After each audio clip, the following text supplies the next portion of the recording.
তোমাদের কাছে আর একটা নতুন রেসিপি নিয়ে আসলাম।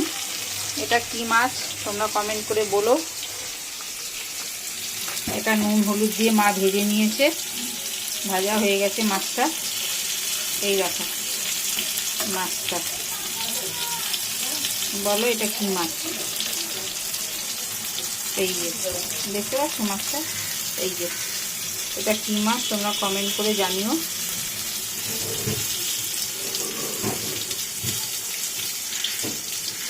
আমি এটা কালো জিরে কাঁচা লঙ্কা ফোড়ন দিয়ে, এই যে বেগুনটা ভাজা ভাজা হয়ে গেছে, এবার এটা তুলে নেব। বেগুনটা তুলে নেব, ভাজা হয়ে গেছে দেখো।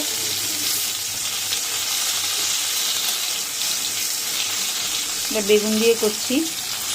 এটা সর্ষে বাটা দিয়েও খাওয়া যায়, যেহেতু সর্ষে বাটা দিয়ে আজকে একটা আমাদের রান্না হয়েছে, ওই জন্য কত সর্ষে বাটা করবো, সর্ষে পোস্ত বাটা করবো, ওই জন্য এটা আমি এমনি হালকা করেই করছি।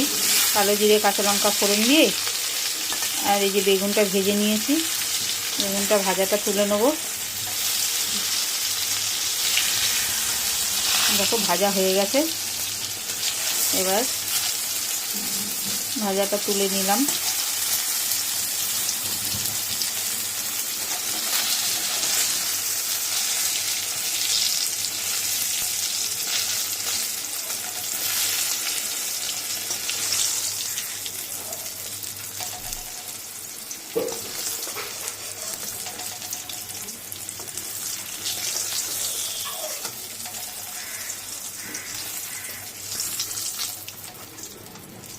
তুলে নিলাম, তুলে নিয়ে এবার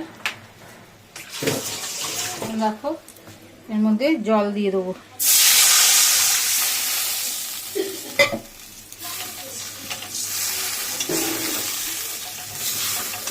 এটা বেশি ঝোল করব না, অল্প ঝোল করব, ওই জন্য একটু জল দিয়ে দিলাম। দিয়ে এবার এর মধ্যে নুন আর হলুদ দেবো। নুন হলুদ দিয়ে তারপরে মাছগুলো দিয়ে দেবো, জলটা ফুটে উঠলে তারপরে ধনেপাতা দিয়ে নামাবো। তোমাদের দেখাচ্ছি, তোমরা দেখতে থাকো। দেখো বন্ধুরা, নামিয়ে নিয়েছি ধনেপাতা দিয়ে, একদম গরম গরম ঝোল। তোমরা এই মাছটা কে কী দিয়ে করে খাও আমাকে কমেন্ট করে জানিও। আর অনেক লাইক শেয়ার সাবস্ক্রাইব করো, অনেক অনেক ভালোবাসা দিও। যারা ফেসবুক থেকে দেখছো তারা লাইক দিয়ে শেয়ার করে সঙ্গে থেকো, আর যারা ইউটিউব থেকে দেখছো তারা বেল আইকনটা টিপে দিও, নতুন নতুন নোটিফিকেশন তোমাদের কাছে পৌঁছে যাবে। এই ভিডিওটা এখানেই রাখছি, পরের ভিডিও নিয়ে আবার তোমাদের সাথে দেখা হবে। তোমরা এই মাছটা কী নাম আর এটা তোমরা কি করে রান্না করে খাও সেটা আমাকে কমেন্ট করে জানিও।